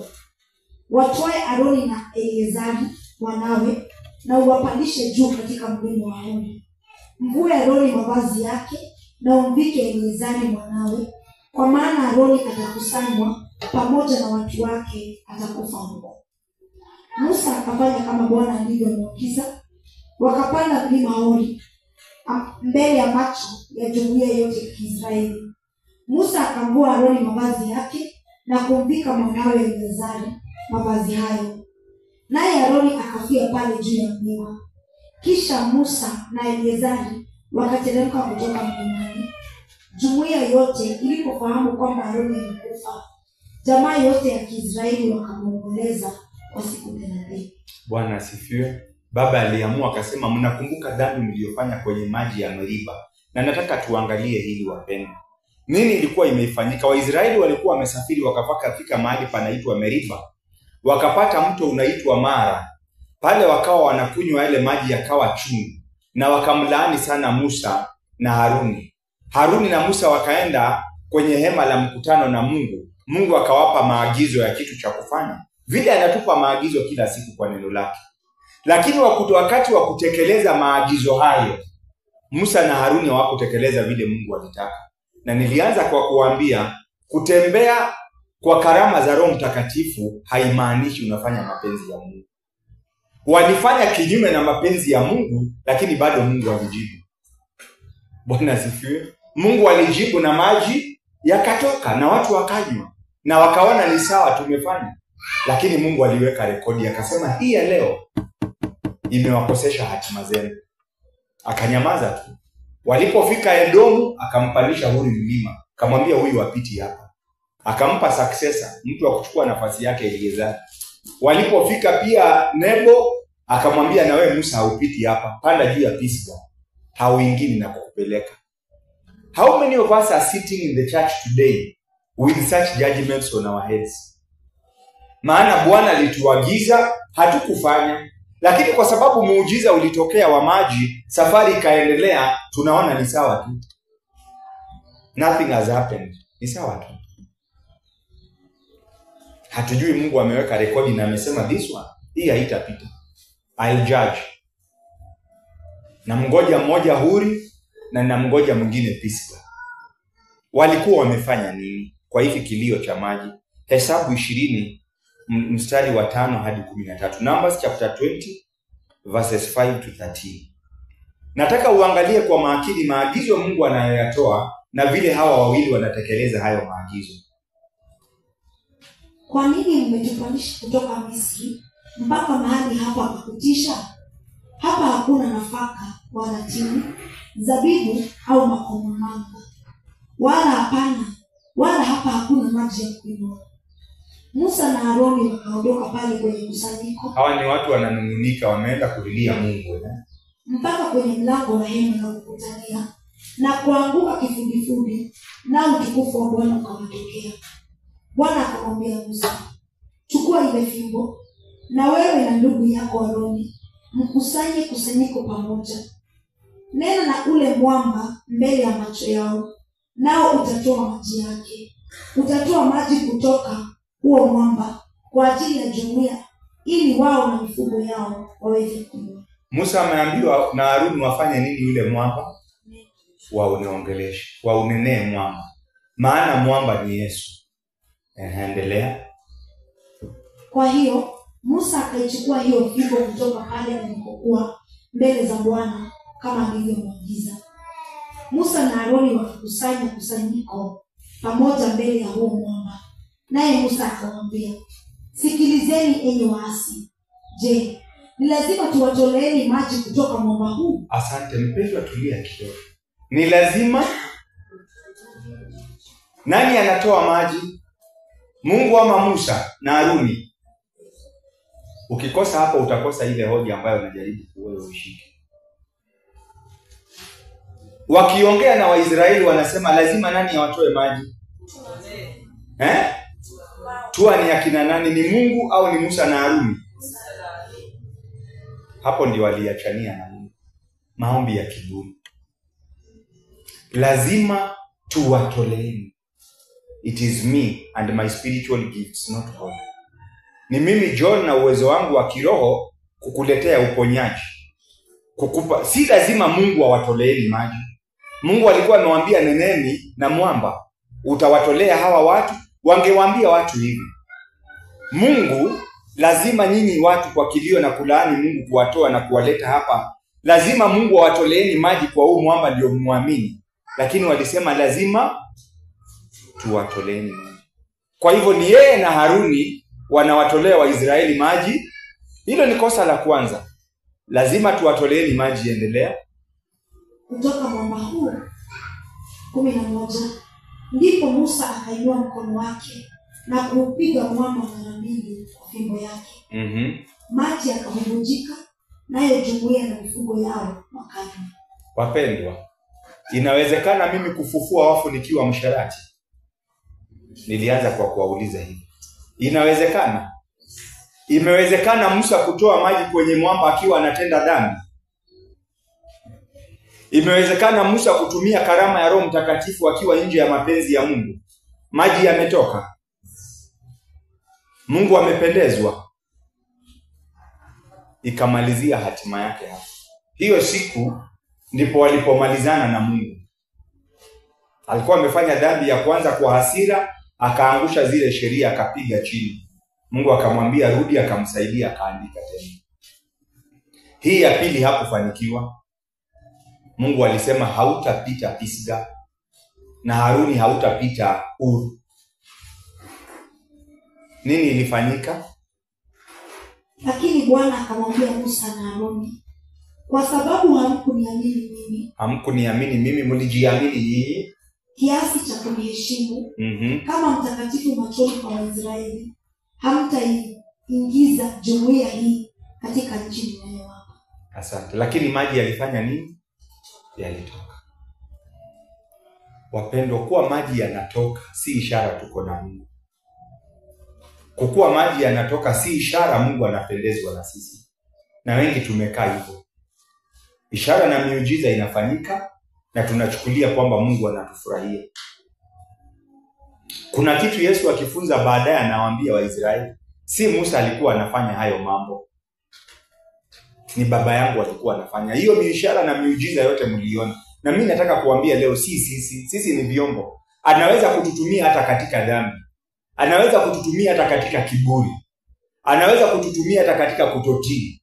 Lakini siku ya mwisho kuna uwezekano ya kuambiwa, tulifanya Bwana kwa jina lako ABC, na akasema tokeni hapa, mimi siwajui, kwa sababu tulitumia karama zake.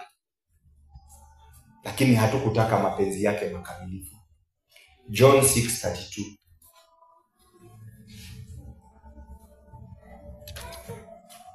Yohana 6:32. Yesu akawaambia, amin amin nawaambia, si Musa aliyewapa mkate kutoka mbinguni, bali Baba yangu ndiye anawapa mkate wa kweli kutoka mbinguni. Bwana asifiwe. Wakati ishara na miujiza inafanyika, nani anafanya? Ni Baba wa mbinguni. Si sisi. Ninaweza kukuombea, unaweza kuombea mtu, unaweza kufanya mambo makubwa, lakini wapendwa, tusidanganyike. Ishara na miujiza si ishara ya uwepo na Mungu. Karama za Roho Mtakatifu si ishara ya mapenzi kamilifu ya Mungu. Nataka ujue Baba anafanya kwa sababu anakupenda. Baba anafanya kwa sababu ni makusudi yake. Baba anafanya maana ni kazi ambazo walipanga zifanyike. Lakini tu kwamba zinafanyika si ishara tosha kwamba unafanya mapenzi makamilifu ya Mungu. Praise the name of Jesus. Bwana Yesu asifiwe.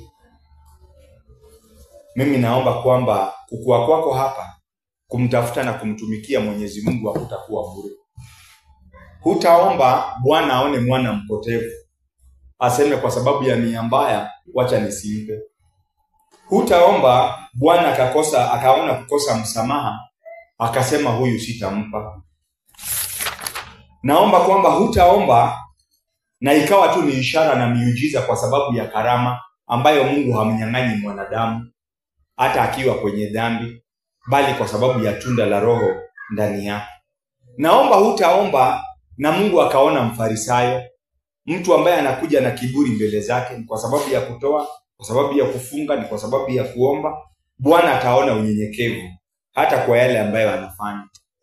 Naomba hatutaenda mbele za Mungu akaona dhambi, na akaona dhambi ambayo tumekataa kuenda nayo mbele zake, tuhojiane na yeye, atusamee, atuondolee hatia kama damu, atufanye safi kama sufi na takatifu kama theluji.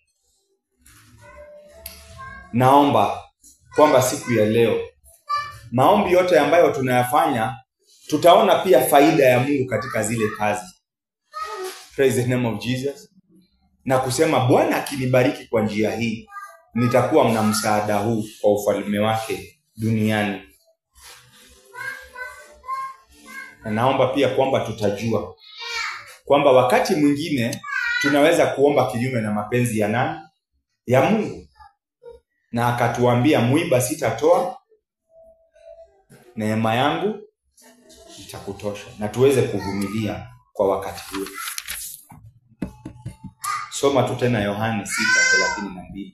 Nataka ujue Bwana akitenda ni yeye anatenda, si utakatifu wake. Unaweza kuwa katika dhambi ya kijivu, vile Musa na Haruni walikuwa katika dhambi akitoa maji. Amin, amin, nawaambia. Yesu akawaambia, amin, amin, nawaambia. Si Musa aliyewapa mkate kutoka mbinguni, bali Baba yangu ndiye anawapa mkate wa kweli kutoka mbinguni. Praise the name of Jesus. Tusimame. Kama sio wewe tungekuwa wapi sisi? Kama sio wewe, kama sio wewe tungekuwa wapi sisi? kama sio wewe, Kama sio wewe tungekuwa wapi sisi? Umejawa na rehema, na rehema tele. Umejawa na rehema, na rehema tele. kama si huruma zako tungekuwa wapi sisi? Kama sio wewe, Kama sio wewe tungekuwa wapi sisi? kama sio wewe, Kama sio wewe tungekuwa wapi sisi? Umejawa na rehema, na rehema tele. Umejawa na rehema, na rehema tele. kama si upendo wako tungekuwa wapi sisi? Kama sio wewe tungekuwa wapi sisi? Kama si upendo, Kama sio wewe tungekuwa wapi sisi? Umejawa na rehema, na rehema tele. Umejawa na rehema,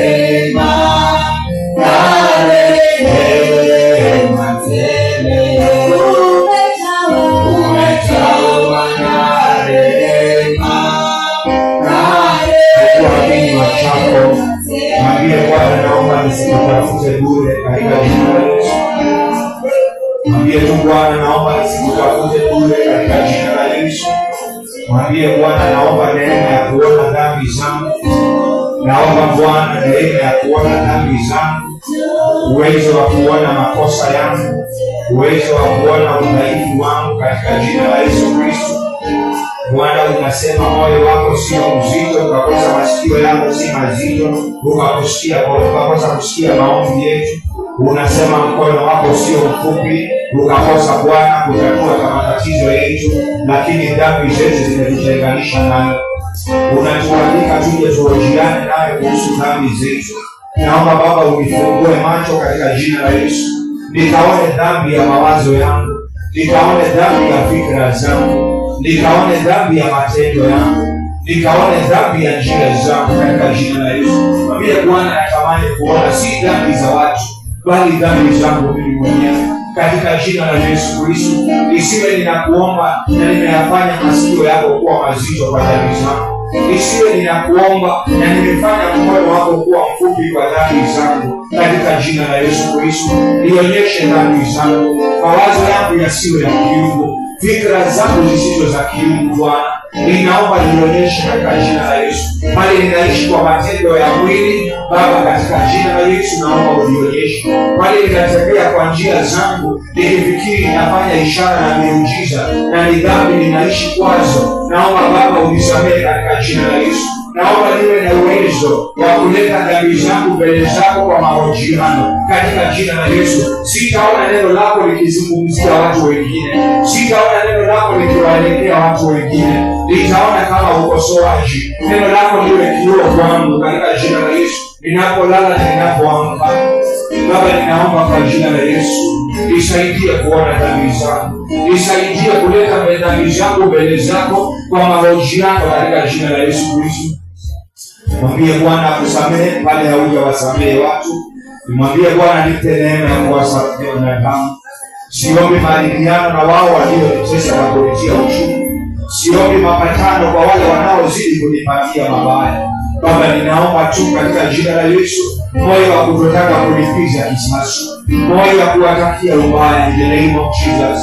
Naomba neema ya kusamehe. Tell the Lord, give me the grace to forgive.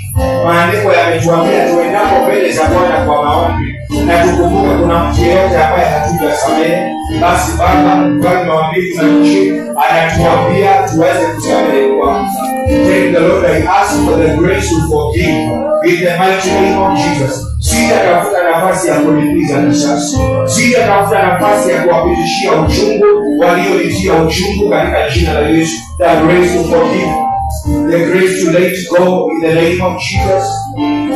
Mwambie Bwana neema.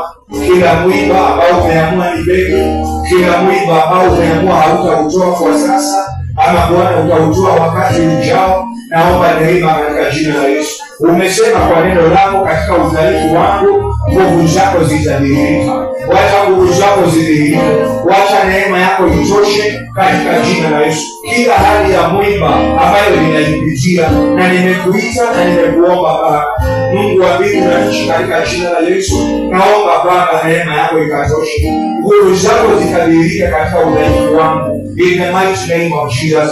Nguvu zako zidhihirike Bwana katika ukosefu wangu, katika kuugua kwangu, katika mapito yangu, katika mapigo yangu. May your grace be sufficient. Neema yako Bwana ikanitoshe katika jina la Yesu Kristo. Ninakataa roho wa kiburi. Mfarisayo alienda kuomba wakiwa na mtoza ushuru, akainua mema yake mbele za Bwana na Bwana akamnyima jibu.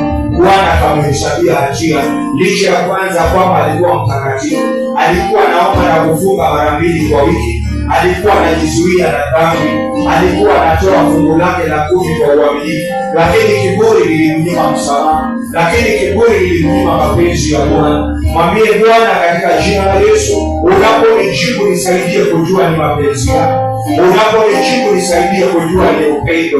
Antipas alikufa akiwa mtakatifu, Stefano alikufa akiwa mtakatifu, walikuwa wengi watakatifu zaidi yao, lakini mimi umenijibu mara nyingi, lakini mimi umenisikia mara nyingi, lakini mimi umenihifadhi mara nyingi.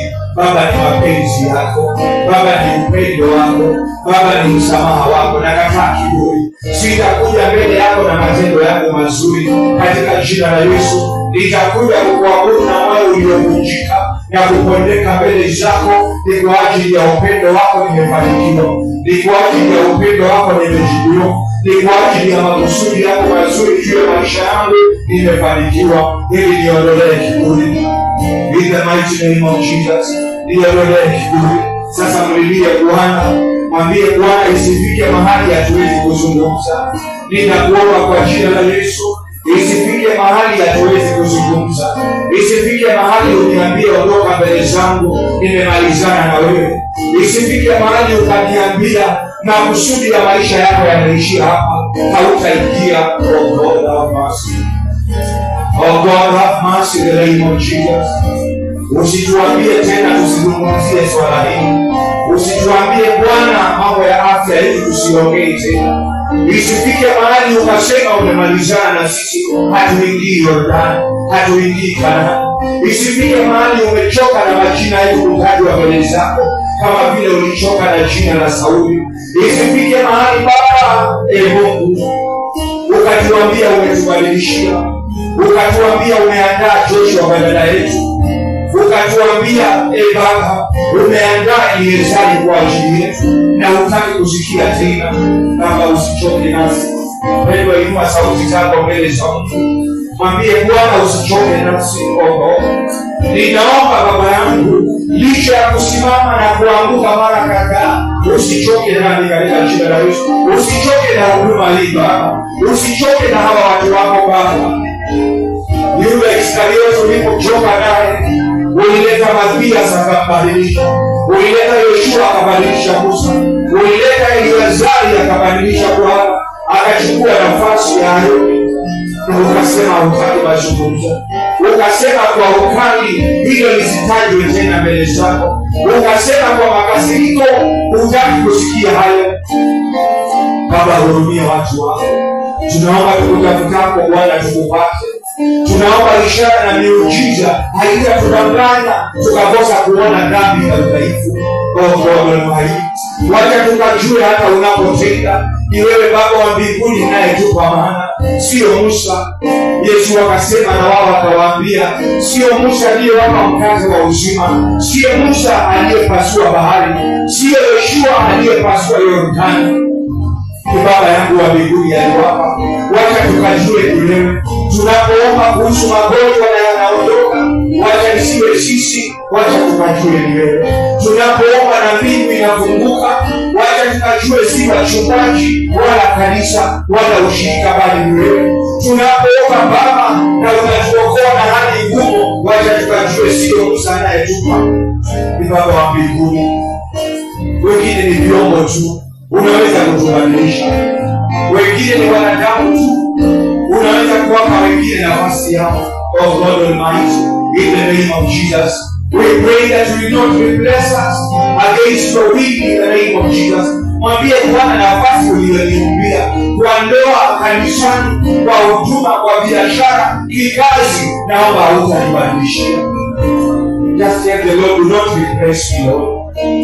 Mwambie tu Bwana nipe neema ya kufanya kazi yako kwa uaminifu. Najua kuna watu wanaweza kufanya kile ninafanya. Ulimwambia Waisraeli hata wasipokuabudu una uwezo wa kufanya mawe yakakuabudu. Bwana usichoke nasi. Mungu wetu usichoke nasi. Baba wa mbingu na nchi usichoke nasi. Usichoke na viongozi wa kanisa hili. Usichoke na washirika wa huduma hii. Usichoke na gizo wa Baba. Usichoke nasi Baba. Ulimwambia Musa nisisikie hili tena. Ondoka nenda mtafute Yoshua, atafanya kazi yangu. Ulimwambia Huri ondoka niletee Eliezari, atafanya kazi niliyotaka uifanye. Ukasema hili nisisikie tena. Baba usichoke nasi.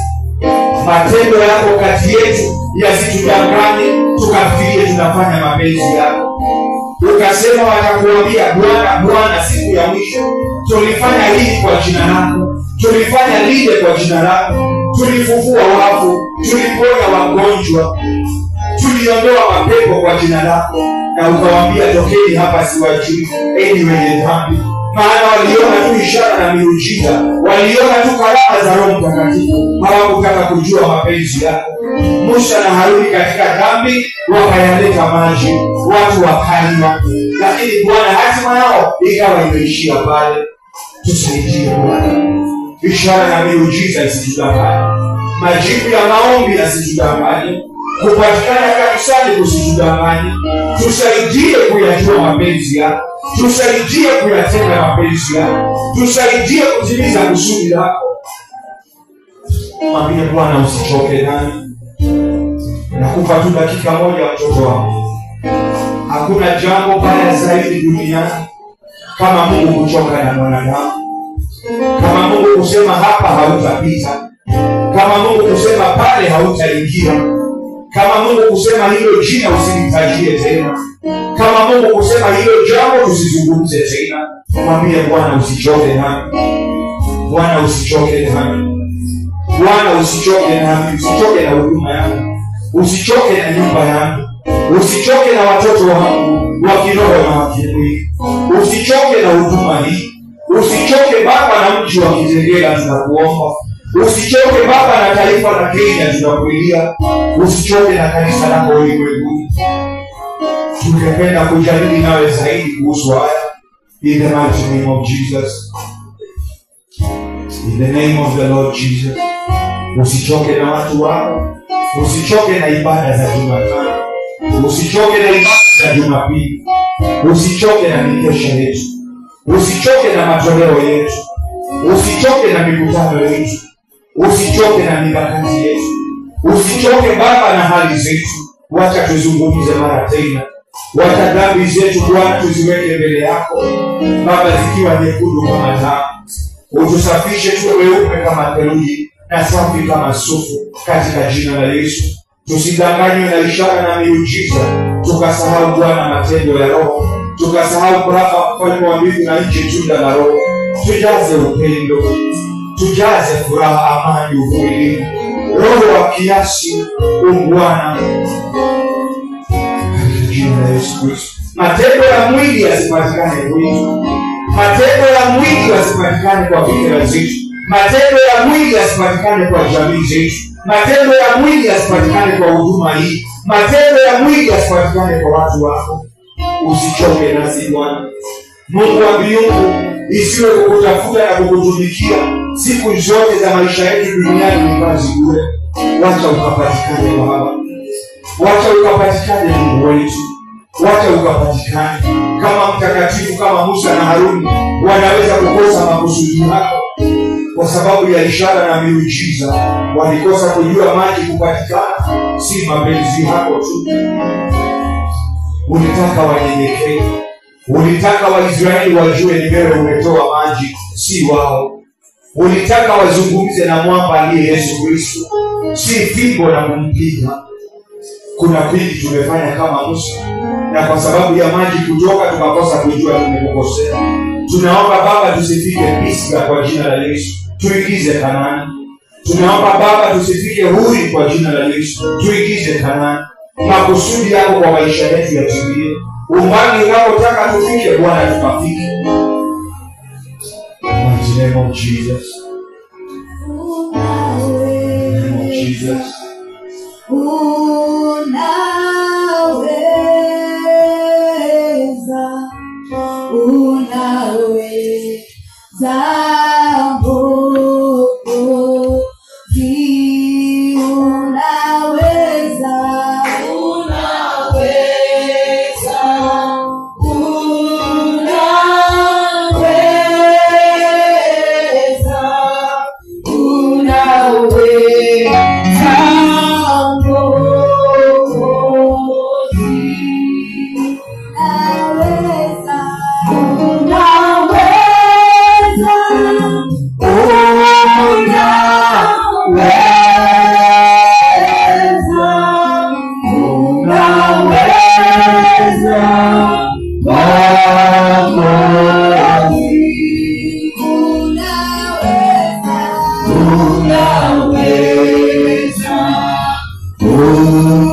Hebrews 9:27. Paulo alikuwa mtumishi mkubwa sana wa Mwenyezi Mungu, lakini haya tunayozungumza leo aliyafahamu.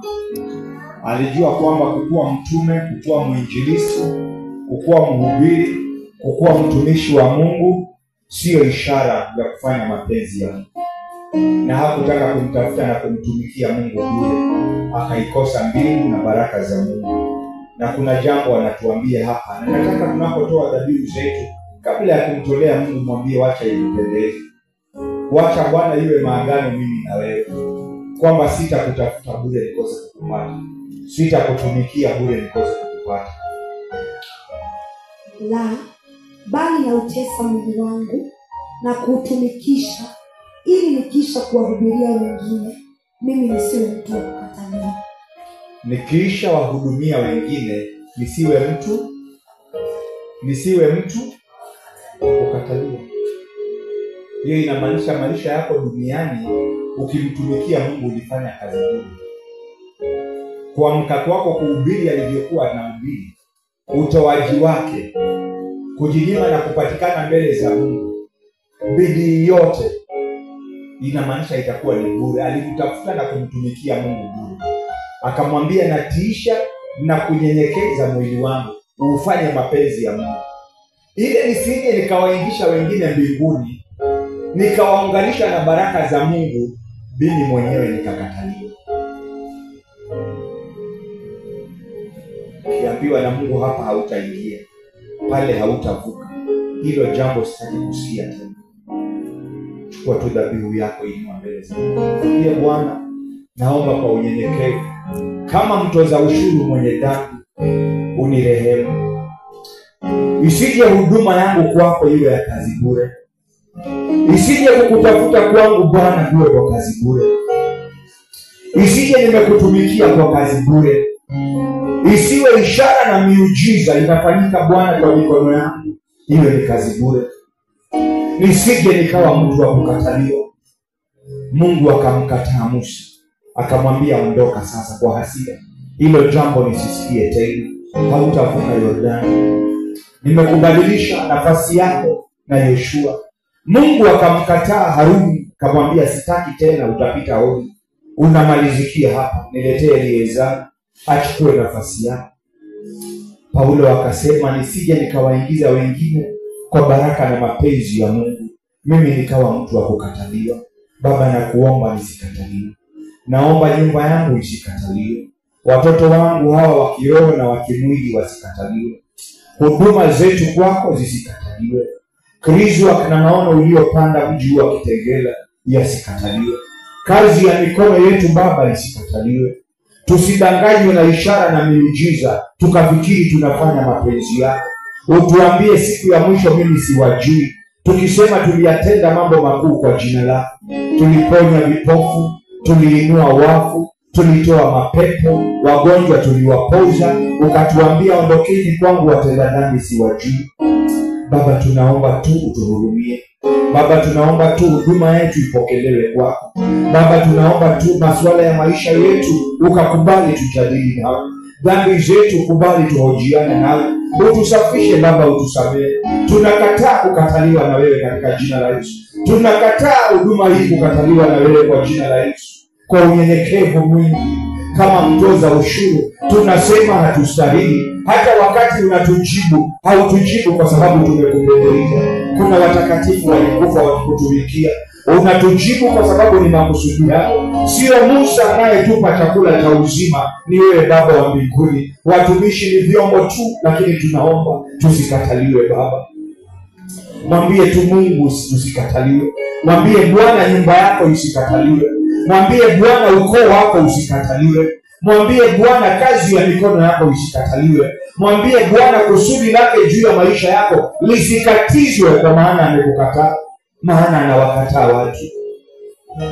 In the mighty name of Jesus, pokea dhabihu zetu ziwe agano kati yetu na wewe Bwana, kwamba utatupokea. Maandiko yanasema ulipokataa dhabihu ya Kaini, hata yeye ulimkataa. Ulipopokea dhabihu ya Habili, hata yeye ulimpokea. Pokea dhabihu yetu siku ya leo na utupokee. upokee huduma zetu, upokee kutafuta kwetu, upokee kutumikia kwetu Baba. Tusiwe watu wa kukataliwa machoni pako, kwa jina la Mungu Baba na Mwana na Roho Mtakatifu. Nimepakwa mafuta mabichi, pembe yangu umeinua, ndiyo